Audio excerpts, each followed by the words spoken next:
Hola, hola, muy buenos días, buenas noches, buenas tardes. A la hora que se conecten a nuestro canal de YouTube desde el púlpito, soy el pastor Cristian Morales y estamos entregando un estudio bíblico de Apocalipsis que está en la tesis que yo defendí en el MINS, el Seminario Teológico de Miami, para mi título de maestro en teología, de máster en artes en teología, y estamos entregando la tesis aquí como modalidad de curso online, dando una pincelada de lo que es este libro maravilloso del Apocalipsis, que es un libro que contiene el plan de Dios para la iglesia. Digo la iglesia porque entendiendo que allí está Israel y está los gentiles. Dios no tiene un pueblo escogido étnico, sino que Dios tiene un pueblo escogido por fe. Y este pueblo escogido por fe es el pueblo de Israel y es la iglesia. Todo aquel que confiesa a Jesucristo es parte del pueblo de Dios. Y en ese tenor estamos viendo el Apocalipsis, estamos viéndolo de, bajo el lente del enfoque redentivo, que no es otra cosa que la teología bíblica al servicio de la interpretación. Es como decimos, la Biblia interpreta a la Biblia. Y esto nos lleva a poder decir que el Apocalipsis es un libro para hoy, no es para futuro, sino es un libro que ya cuando fue escrito en el año 95 era un escrito, un documento para ese tiempo, y sigue también estando vigente para todas las épocas de la historia. Hemos tenido el siglo quinto, el siglo décimo, el siglo XV, el siglo XX y el siglo XXI. Sigue estando vigente porque, como dice el Apocalipsis, son las cosas que han suceder pronto. Y estas cosas ya sucedieron en el siglo primero y muchas cosas ya sucedieron en la historia y están sucediendo. Entonces, por eso es importante, hermanos, que sepamos la importancia de este libro y como ya vimos la introducción en la clase uno, en la clase 2 vimos la primera parte que se llama La Esperanza, que nos presenta el prólogo del capítulo uno, este prólogo donde Juan ve a Jesús y eh, es es un compendio de las características de Jesucristo resucitado, de que Jesucristo vigente, de Jesucristo pendiente de su iglesia, garante de la salvación, y Él está pendiente y Él está reinando ahora en el cosmos, junto con su iglesia militante y la iglesia triunfante. Y después fuimos a la tercera clase, que fue la clase pasada, que fue la clase de la evaluación, y es donde vimos que Cristo hace una evaluación detallada a las 7 iglesias de Asia Menor, que son la totalidad de la iglesia. Estas iglesias geográficas reales representan, simbolizan a la iglesia en su totalidad. No simbolizan, como dicen algunos autores, siglos de la historia de la iglesia, del siglo I, el siglo IV, del siglo... No, eso no está hablando de eso, sino que nos habla de que la iglesia representa de que la iglesia del Apocalipsis representan la totalidad de la iglesia. O sea, que nosotros podemos estar en una iglesia local pequeña que esté viviendo las 7 características de esta iglesia. Y eso nos quedó muy claro en en el curso pasado. Si usted está viendo por primera vez este curso, yo le invito a que vea la introducción. Tenemos un playlist en nuestro canal desde el púlpito, eh, con Apocalipsis, la redención consumada. Así se llama porque tengo otro estudio que lo hice en el 22, ya más detallado, que es que son prédicas acerca del Apocalipsis, donde no defendía aún mi tesis, sino que eran estudios que yo había hecho. Ya ahora es una tesis, ahora está más elaborada y pretende también ser un libro que estoy escribiendo. O sea, ya está esta tesis, ahora lo estoy reescribiendo en forma más pastoral, más vivencial, experiencial también, para que sea de bendición para todos los lectores del mundo, tanto cristianos como no cristianos. Entonces, estamos en este proyecto. Y el canal Desde el Púlpito es un canal mío, personal, de Cristian Morales, que soy pastor presbiteriano de la Iglesia Cristiana Presbiteriana de Chile, del presbiterio ICP, pero esto yo corro con colores propios. Es personal en este canal. Es un canal de apología, de defensa de la fe, de enseñanza pastoral, teológica, de consejería bíblica, etcétera. Todo lo que hacemos en estos canales es para su bendición. Y si está por primera vez, por favor, suscríbase, dele me gusta y vaya a visitar los videos que tenemos, que son muchos ya.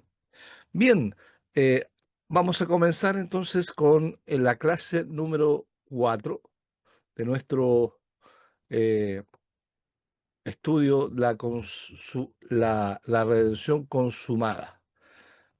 Y aquí lo tenemos ya en pantalla con esta ayuda que tenemos de nuestro PowerPoint. Bien, entonces la adoración celestial, el salón del trono y bueno, vamos a leer el Apocalipsis 4 y 5. Yo no lo voy a leer en... Sí, no lo voy a leer por un tema de tiempo, ya, pero ustedes deténganse aquí, detengan el video y lean el capítulo 4 y lean el capítulo 5. Léanlo, por favor, detengan el video. Bien, ahora que lo leyeron, seguimos. Eh, Queridos hermanos y hermanas, eh, una vez más estamos viendo esta serie del Apocalipsis.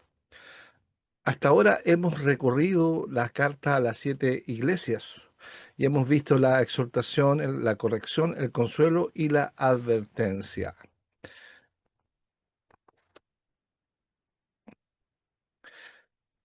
Y aquí hay dos realidades de una sola iglesia. La iglesia de Jesucristo tiene dos realidades. Nosotros vimos a Cristo, que él caminaba y camina Cristo entre los candeleros evaluando a su iglesia. Y esto es interesante, ya que la evaluación de Jesús es constante sobre nuestras vidas y él dice: examinaos a vosotros mismos si estáis en la fe.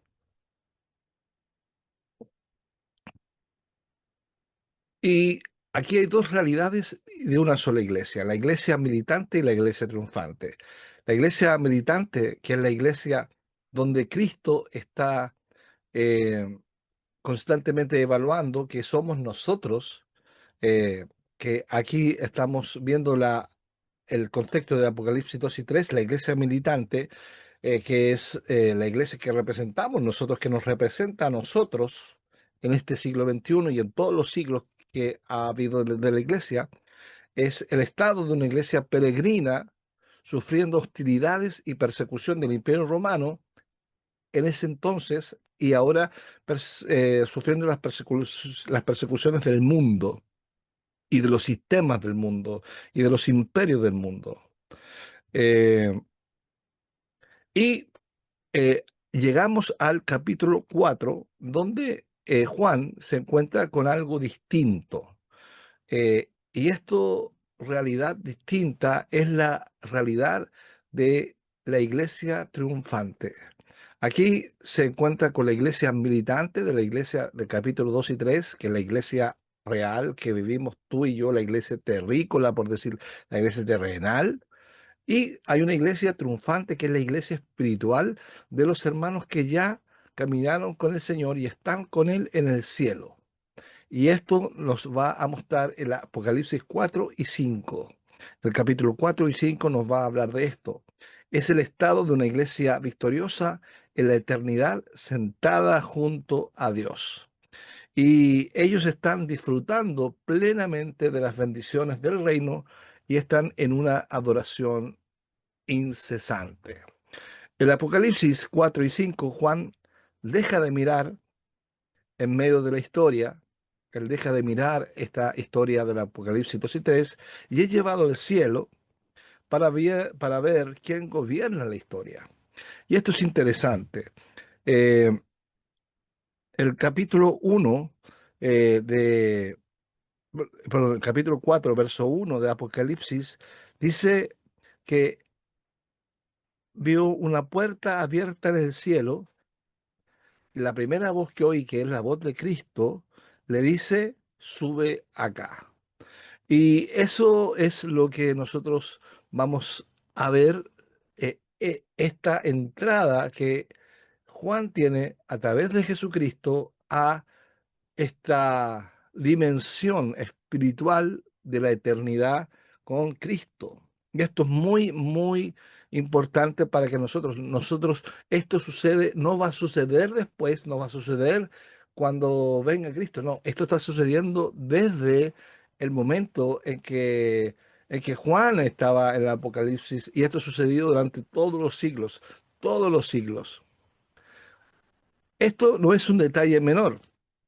Antes de que los libros nos muestren los juicios, las trompetas, las bestias y los conflictos cósmicos, el Espíritu Santo quiere asegurarse de que tengamos una convicción clara. ¿Cuál es esa convicción? Es que el universo no está fuera de control. Y como les decía, el capítulo 4, verso 1 comienza con una invitación poderosa que le hace Jesús a Juan. Le dice, sube acá. Es como si el Señor le dijera a Juan, antes de mostrarte lo que sucederá en la tierra, necesitas ver lo que ya está establecido en el cielo. Bien, y hermanos, esa es nuestra necesidad hoy. Nosotros que vivimos tiempos de incertidumbre, las noticias cambian a cada hora, las tensiones políticas, sociales y culturales generan ansiedad, pero hermanos, el cielo no vive en esa ansiedad. El cielo no reacciona con sorpresa. Apocalipsis 4 y 5 son el centro teológico del libro entero. Y aquí vamos a tener tres lecciones que nos presentan estos capítulos 4 y 5. Tres verdades. La primera, que Dios reina. La segunda, que Cristo es digno. Y la tercera, que la historia tiene propósito. La realidad que experimentamos está precedida y está presidida por una realidad celestial inquebrantable. Nadie podrá borrar lo que sucede en el cielo, en el diablo. El diablo mismo, con todos sus poderes, puede eh, quebrantar el poder de Dios en la eternidad. Bien, y como les decía, aquí tenemos un gráfico de esta palabra sube acá. Estamos aquí en el cielo donde Juan está en la isla de Patmos, ¿cierto? Y escucha una voz, la invitación, que es una voz de trompeta, que es la voz de Cristo, que asegura que todo está bajo su control soberano. Esto aparece en Apocalipsis 4:1. Eh, él también él nos dice el medio, el medio dice que él estaba en el espíritu. El versículo 2 dice, y al instante yo estaba en el espíritu. No es un mero éxtasis, sino que habla del nuevo nacimiento. Y esto es interesante porque nos habla también en Apocalipsis 20 nos habla de la primera resurrección. Y esa primera resurrección, como lo veremos en clases posteriores, esa resurrección se refiere al nuevo nacimiento, el nuevo nacimiento, la regeneración que tú y yo tenemos por Cristo y a través del Espíritu Santo cuando creemos. Y cuando el Señor nos llama al arrepentimiento y a fe, ahí nace, ahí nacemos de nuevo, este nuevo nacimiento. Y aquí estamos ante una realidad presente. ¿Cuál es la realidad presente? Que el cielo siempre ha existido, hermanos. No es una dimensión futura, como nos hacen creer muchas películas, sino que es una realidad eterna y paralela. Esa palabra paralela es importante. Nosotros en este instante estamos viviendo aquí la dimensión del cielo, la dimensión de la tierra, pero paralelamente hay una dimensión celestial y hay una puerta, esa puerta es Cristo. Cristo dice, el que por mí entrare será salvo. Nos dice que el cielo es una dimensión real que convive con nosotros hoy y que nos infunde esperanza viva a la iglesia perseguida. Recuerden que el Apocalipsis está escrito para la iglesia perseguida y la iglesia perseguida es la iglesia de Jesucristo. Si no somos perseguidos por nuestra fe, no somos iglesia de Cristo. Eh, qué interesante es eso, hermanos. Bien, vamos a ir entonces eh, a el trono. ¿Qué es lo que nos habla el Apocalipsis capítulo 4? Aquí nos está hablando versículo 2 del capítulo 4, dice, y al instante yo estaba en el Espíritu, y he aquí un trono establecido, un trono establecido en el cielo, y en el trono uno sentado.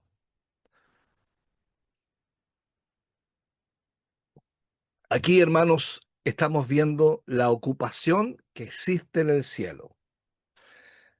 En la tierra, Satanás está tratando de ocupar todos los espacios, pero en la eternidad el cielo está ocupado por nuestro Dios. Notemos algo esencial aquí. No vio un trono construyéndose, no vio un trono vacío, no vio un trono disputado, sino que vio un trono establecido y ocupado. En los tiempos de Juan, el Imperio Romano proclamaba que César era Señor. Había un trono visible en Roma que parecía gobernar al mundo. Pero aquí Juan ve el verdadero trono, el verdadero centro del universo. El trono aparece más de 40 veces en el Apocalipsis. Es el símbolo dominante. Esto no es accidental, hermanos. El mensaje es claro. El poder último no está en la tierra. Y esto cambia nuestra perspectiva, ¿cierto? Porque muchas veces vivimos reaccionando a lo que ocurre aquí abajo, olvidando lo que está firmemente establecido arriba. Y esto nos llena de esperanza, nos llena, eh, por ejemplo, a la iglesia que está padeciendo persecución ahora, esto lo llena de esperanza, saber que eh, hay una realidad celestial imperante que es la realidad verdadera. Y aquí nos vamos a describir un poco esta gloria indescriptible. Tenemos la tipología del Salón del Trono y aquí tenemos una gráfica de este salón, que es una gráfica inspirada aquí en la Biblia. Eh, no quiero decir que es la imagen, que es exactamente igual, no, pero es una interpretación. Y aquí se habla de la gloria indescriptible. Juan intenta describir a Dios, pero él evita cualquier forma humana. Fíjense que no habla de rasgos físicos, habla de fulgor, habla de jaspe, que es una pureza cristalina, habla de cornalina, que es justicia ardiente, habla también de un arco iris, color esmeralda, rodeando el trono. Ese arco iris es profundamente significativo, hermanos, ya que en Génesis capítulo 9 el arco iris fue la señal del pacto con Noé. Así que aquí el arco iris rodea el trono, o sea, que está el pacto de Cristo, el pacto de gracia. La soberanía absoluta de Dios está rodeada de la fidelidad del pacto unilateral que Cristo hizo por su pueblo.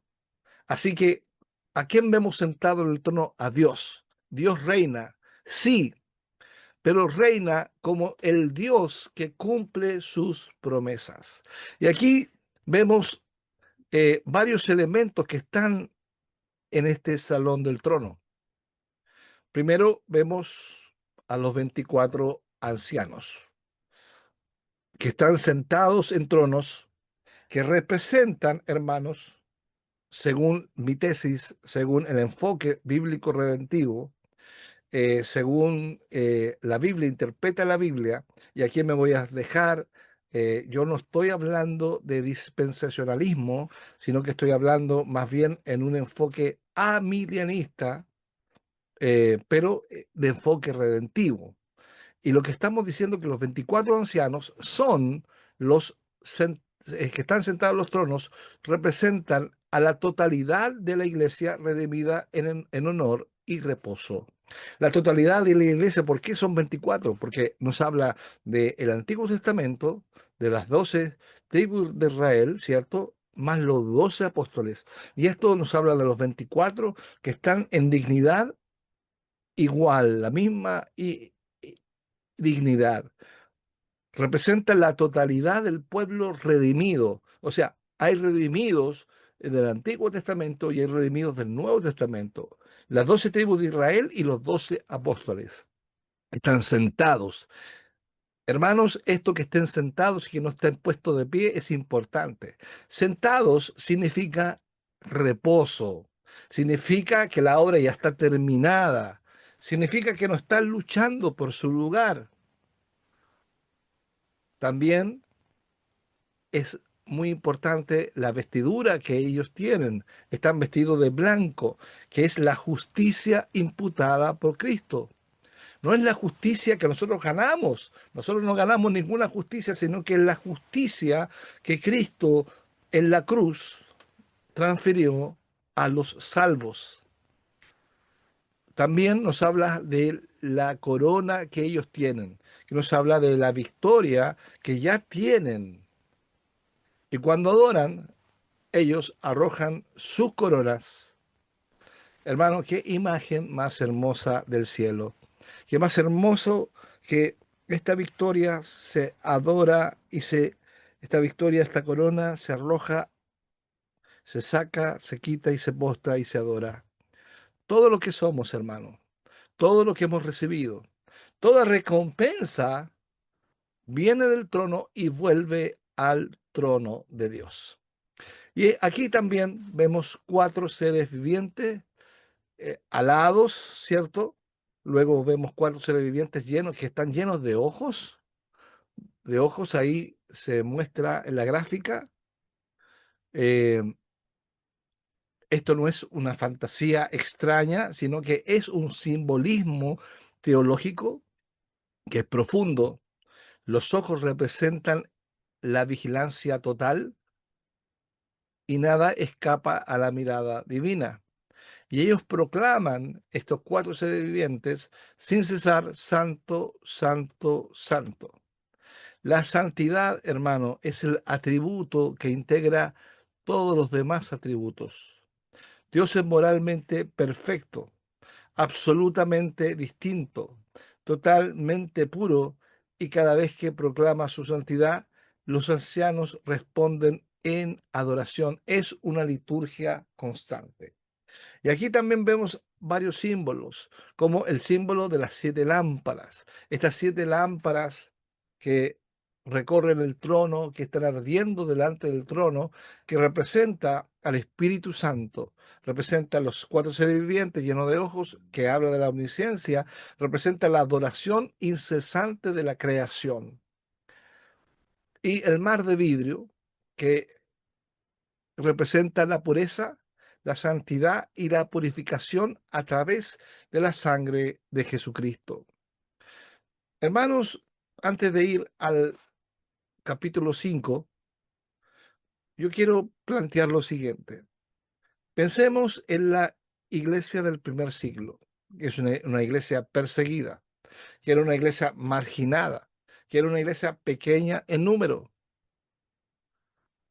¿Cómo se sostenía, cómo sostenía la fe en medio de la presión imperial? La respuesta está con esta visión del salón del trono. Y eso nos explica el por qué iban los numerosos eh, eh, cristianos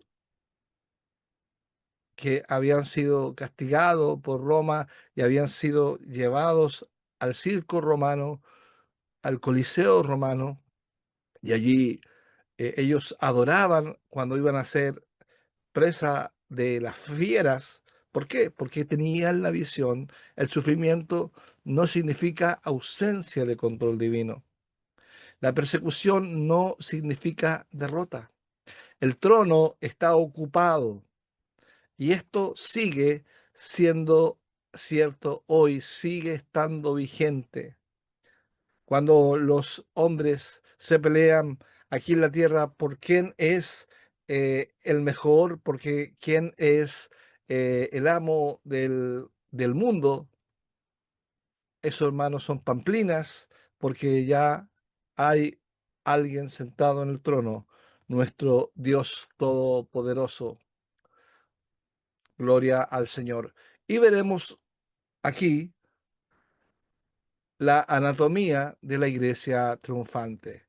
Esta anatomía es muy interesante, ya que nos habla, nos habla de tronos y postura. Nos está hablando aquí de 12 tronos. Estar sentado significa honra, reposo y cercanía total de Dios. ¿Qué significan las coronas de oro sobre los 12 sobre los 24 ancianos, perdón, sobre los 24 ancianos? Las coronas de oro significa la victoria y la gloria compartida con Cristo. Echar las coronas al piso, se postran con profunda humildad, reconociendo que debe ser que deben ellos la victoria, su realeza, eh, su ordenación, se la deben a Dios, no es por mérito propio. Las vestiduras blancas representan la justicia imputada a los santos y su santidad perfecta. Las vestiduras blancas también representan la justicia imputada a los santos y la santidad perfecta del Señor. Bien, y vamos a ver aquí esto que nos habla acerca de los 4 seres vivientes, eh, que nos habla de la adoración incesante que ellos hacen. Santo, santo es el Señor Dios Todopoderoso. Y nos dice aquí que el versículo, capítulo 4, versículo 6 en adelante, dice: y delante del trono había como un mar de vidrio, semejante al cristal, ya lo vimos, y junto al trono y alrededor del trono 4 seres vivientes, llenos de ojos delante y detrás. Y aquí está describiendo, el primer ser viviente era semejante a un león, y esto nos habla del majestad y poder. El segundo era semejante a un becerro, nos habla de la fuerza y el servicio paciente. El tercero tenía rostro como de hombre, que nos habla de la inteligencia y la racionalidad. Y el cuarto era semejante a un águila volando, que representa la velocidad y la agudeza divina. Esto es algo, una figura de los cuatro seres vivientes que ya apareció en el Antiguo Testamento, en Ezequiel 1, y los serafines de Isaías 1, de Isaías 6 también, nos hablan de lo mismo.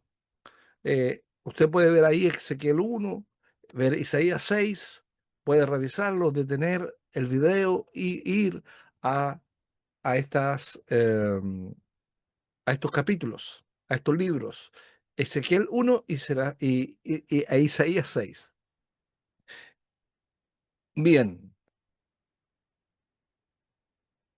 entonces aquí llegamos a el capítulo 5 y esto nos habla de el rollo sellado. ¿Qué es este rollo, hermanos? ¿Qué es este rollo? Se ha hablado tanto de este rollo, se ha hablado que serán la profecía guardada para el fin de los tiempos que será desatada. Se dice que será, qué sé yo, los rollos del mar muerto, no sé. Pero hermanos, esto ya vamos a ver de qué se trata. El capítulo 5, la escena cambia. Nos dice el versículo 1, y vi la mano derecha del que estaba sentado en el trono, o sea, de Dios, un libro escrito por dentro y por fuera, sellado con 7 sellos. Aquí nos habla de la mano derecha, custodiado por Dios Padre, por la primera persona de la Trinidad. Representa el decreto eterno y plan de redención. Y esto es vital que entendamos. El rollo que está guardado aquí es nada más y nada menos que la Biblia, el decreto eterno y el plan de redención. Y también nos dice que está escrito por dentro y por fuera. Nos está hablando que es totalmente exhaustivo, que contiene los pactos y las ordenanzas. No hay espacio para agregar nada más. Es como dice Juan, ¿cierto? Dice que cualquiera que intente eh, colocar algo más o quitar recibirá las plagas que en ellas están escritas, lo dice el Apocalipsis 22. Juan capítulo 20 eh, también así lo describe. Eh, entonces, esto está hablando de la Biblia que nosotros tenemos, hermano. Y los 7 sellos es el número 7, que nosotros ya hablamos esto en el segundo clase, que el número 7 significa plenitud, que es un documento legal inalterable que requiere autoridad absoluta para abrirse. Este rollo representa el decreto eterno de Dios, el plan de la historia, el juicio del mal, la consumación del reino. Todo esto está en esto, en su Biblia. La Biblia que tú tienes es el manual eterno del Señor, es el rollo, santo rollo, el rollo que fue sellado y que ya vamos a ver que lo abrió este sello. Pero aquí hay un problema y un ángel fuerte aquí proclama: ¿quién es digno de abrir el libro? El ángel pregunta: ¿quién es digno? Si el rollo no se abre, el plan de redención fracasa. Y aquí estamos hablando de algo atemporal. Estamos hablando de el pacto de redención que sucedió antes de la fundación de este mundo, que estuvo el Padre, el Hijo y el Espíritu Santo, y ahí conversaron, y ahí hablaron, y ahí se determinó que el Cristo, que Jesús, que la segunda persona de la realidad, vendría como hombre y sufriría la cruz y resucitaría y abriría el rollo, abriría este documento. Pero, y aquí dice que el ángel proclama quién es digno de abrir el libro y nadie responde. No responde el cielo ni en la tierra y dice que nadie responde, ni el cielo, ni en la tierra, ni debajo de la tierra. El universo queda en silencio y Juan llora. ¿Por qué llora Juan? Porque entiende que si el libro no se abre, el mal no será juzgado. La injusticia no será corregida, la redención quedará incompleta. El universo necesita a alguien digno que sea el juez del universo. No, no simplemente poderoso, no simplemente santo, sino que digno. Alguien que tenga autoridad divina y representación humana. Y aquí nadie aparece, nadie aparece, sí, pero sí hay alguien. Hasta que uno de los ancianos dice, no llores, no llores. Y aquí nos encontramos con la segunda parte del capítulo 5, versículos 5 y 7. Versículos 5 y 7. De aquí nos está hablando de algo muy importante. Nos dice, y vino, perdón, versículos 5 y 7, sí, estoy viendo. Y uno de los ancianos me dijo, no llores, he aquí que el león de la tribu de Judá, la raíz de David, ha vencido para abrir el libro y desatar sus 7 sellos. Wow, aquí está hablando de la redención de Cristo, el único mediador digno, como dice la Biblia en primera de Timoteo, dice que hay un solo mediador entre Dios y los hombres, Jesucristo, hombre, no es María, no es un santo, no es la iglesia, sino es Jesús. Gloria a Dios, gloria a Dios. Bien, y aquí tenemos esto que escucha Juan, el león de la tribu de Judá. Y espera, ¿qué es lo que espera? Ver la fuerza, majestuosidad, el poder impotente para Juan, que era un lector de, del libro de Génesis, de la Torá. Él entendía que había una bendición de Jacob, la bendición de Jacob sobre Judá, que era la única, junto con Benjamín, fueron las dos tribus que quedaron, eh, y que nació Cristo de esa tribu. Entonces había una raíz profética. Génesis 49 nos habla de la bendición de Jacob. ¿Cuáles eran los atributos de este león? Realeza, poder, conquistador, cetro de gobierno. ¿Cuál es la expectativa que tenía Israel de este Mesías? Era que sería un rey guerrero que aplastaría a sus enemigos. Pero se encuentra con lo siguiente. Versículo 6, capítulo 5 de Apocalipsis, versículo 6 dice, y miré y vi que en medio del trono y de los 4 seres vivientes y en medio de los ancianos estaba en pie un cordero como inmolado, que tenía 7 cuernos y 7 ojos, los cuales son los 7 espíritus de Dios enviados por toda la tierra. ¡Wow! Pero cuando vio Juan este león, porque él escuchó, hay un león que ha abierto los sellos, ¡wow! Y él tuvo la expectativa de que iba a ver un león, pero ¿a quién vio? A un cordero. A un cordero, y un cordero como inmolado.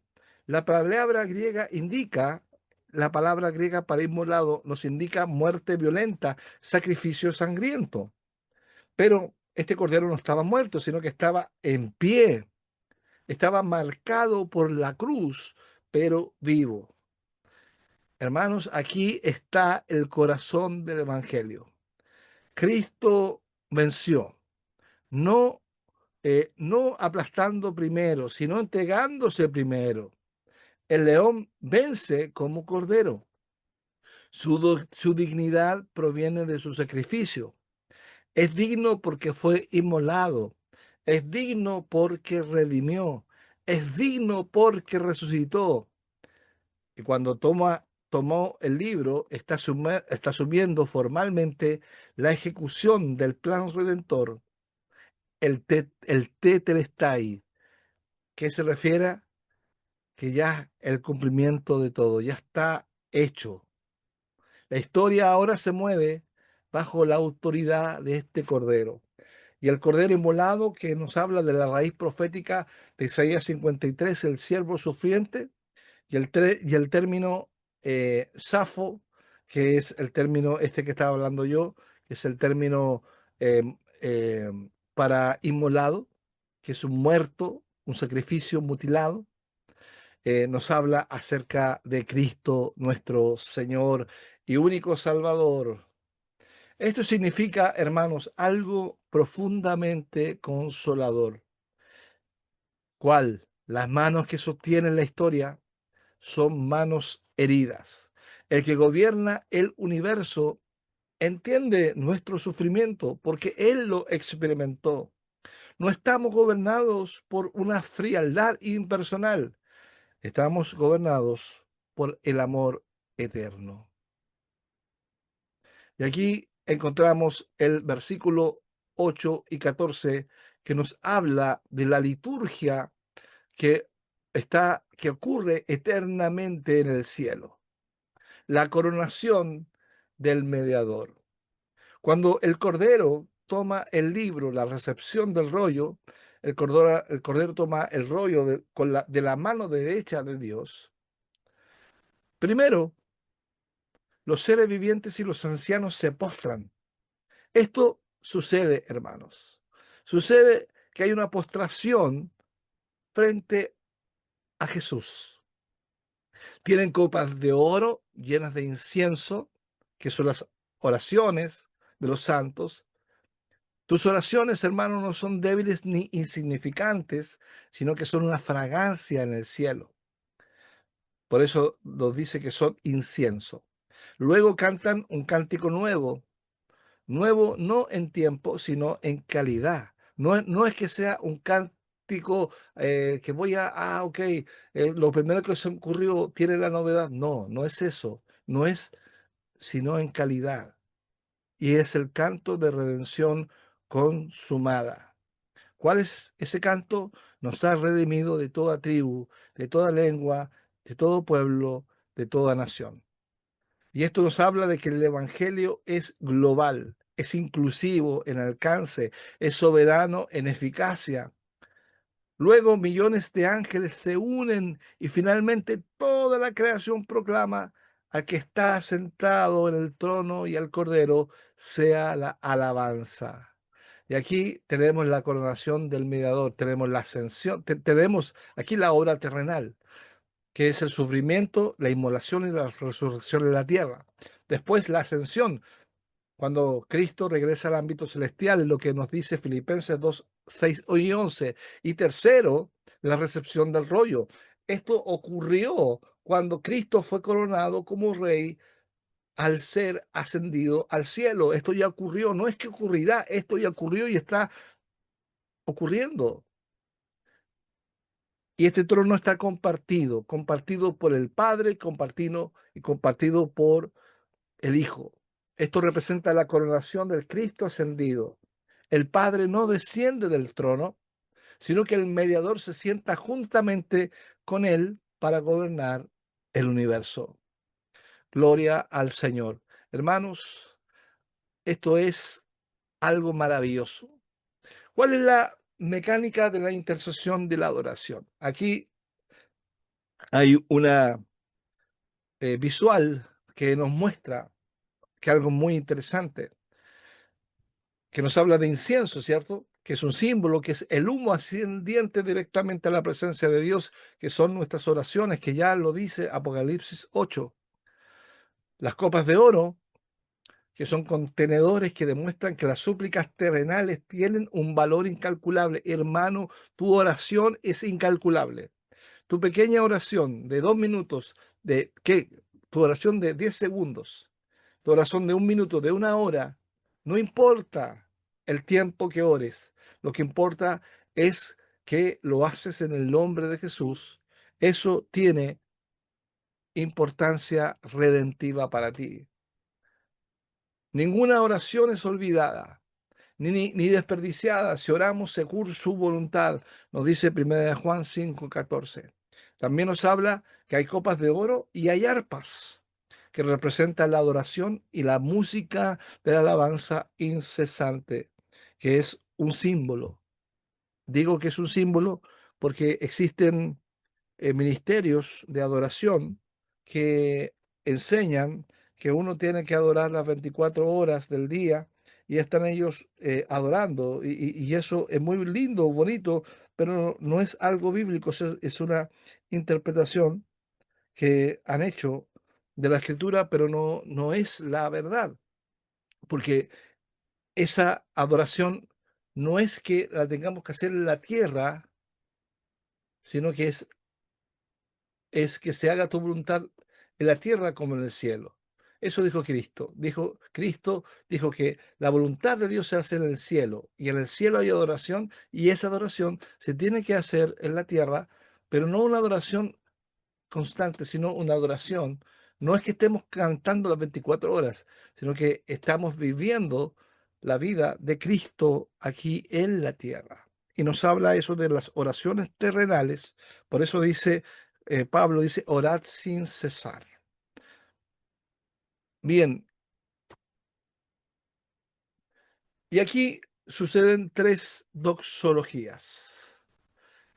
La primera doxología es la del cosmos. La segunda, el cántico nuevo, y la tercera, la hueste angelical. ¿Qué es lo que es la doxología? Es el canto de gloria, el canto de gloria, el canto de gloria, el cosmos es la canción de adoración por la redención. ¿Cuáles son los participantes que está simbolizada en las cuatro seres vivientes, que es toda criatura en el cielo, tierra y mar? Y nos habla de la adoración por la redención, que la proclamación es el sacerdocio universal comprado eh, de toda tribu, lengua y nación. Después está el cántico nuevo, que los participantes son los cuatro seres vivientes y los 24 ancianos, que está hablando aquí de la iglesia totalidad, que tiene este cántico nuevo, que no es un canto nuevo en el tiempo, sino que es un canto de alta calidad. Y la hueste angelical, que participan millones de ángeles, que la canción reconoce que solo por el sacrificio de la cruz el Cordero digno de poder, honra y gloria. Queridos hermanos, Apocalipsis 4 y 5 no son para satisfacer nuestra curiosidad escatológica, para saber cuáles son el fin de todas las cosas, sino que son para estabilizar el corazón del creyente. Para eso fue escrito el Apocalipsis, para que el corazón del creyente se afirme. Cuando te sientas ansioso, recuerda el trono. Cuando sientas injusticia, la injusticia te persigue, recuerda el rollo, recuerda la palabra. Cuando te sientas debilidad, recuerda el cordero. En Apocalipsis 4 nos habla de Dios el Padre, la majestad de la creación. En Apocalipsis 5 nos habla del Dios el Hijo, la victoria de la redención. En Apocalipsis 4 nos habla de que el trono está ocupado por el Todopoderoso. En Apocalipsis nos dice que el Cordero inmolado está en medio del trono. En el Apocalipsis 4, la alabanza de los seres vivientes y de los 24 ancianos es porque tú creaste todas las cosas y por tu voluntad existen. Pero aquí está el canto al Cordero que dice, porque tú fuiste inmolado y con tu sangre nos has redimido. La adoración más elevada no es solo por la existencia, por la creación, hermanos, sino que es por la redención, por la salvación. Y esta es algo maravilloso. La Trinidad obra conjuntamente para restaurar el universo. Y aquí hay tres verdades que son importantes que lleves contigo. El trono está ocupado. El Cordero es digno. La adoración ya concluyó. La adoración ya comenzó, perdón, ya comenzó. Nosotros hoy adoramos en la tierra lo que el cielo ya celebra eternamente, hermanos.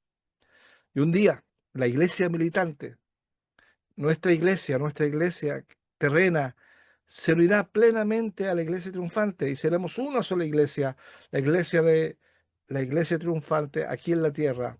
Hasta entonces, hermanos, tenemos que perseverar, perseverar, perseverar, porque la historia no está fuera de control, está en las manos del león, que es el Cordero vencedor. Aleluya. Bien, hermanos, espero que haya sido de tan bendición como para mí este estudio. Hoy la clase 4 nos habló de la adoración. La clase 5 nos va a hablar de los sellados, nos va a hablar de los 144.000 y etcétera. Y veremos ahí los sellos, lo que significan en esta tesis, eh, que no es una tesis nueva, sino que es una tesis bíblica, totalmente de un enfoque redentivo que nos sitúa en el contexto de la Biblia, no en un contexto de un enfoque futurista como los dispensacionalistas, sino un enfoque más mesurado, un enfoque eh, concreto de lo que dice la palabra de Dios. Bueno, hermanos, espero que haya sido de bendición. Recuerden escribirme, por favor, si este curso y todos los las clases anteriores, la clase anterior, la primera clase tuve ahí comentarios. La 2 y la 3 no he tenido comentarios. Comente, haga preguntas, dudas. Esto es totalmente gratis. Ya después va a tener que pagar el libro cuando, cuando lo escriba ahí, cuando tenga este libro. Pero ahora es gratuito para usted. Solamente yo le pido que usted se suscriba a nuestro canal, ponga me gusta y síganos también este día miércoles. Este día miércoles estaremos en vivo a las 10 de la noche, como siempre, con un interesante tema de la contingencia espiritual. Bien, gracias, que Dios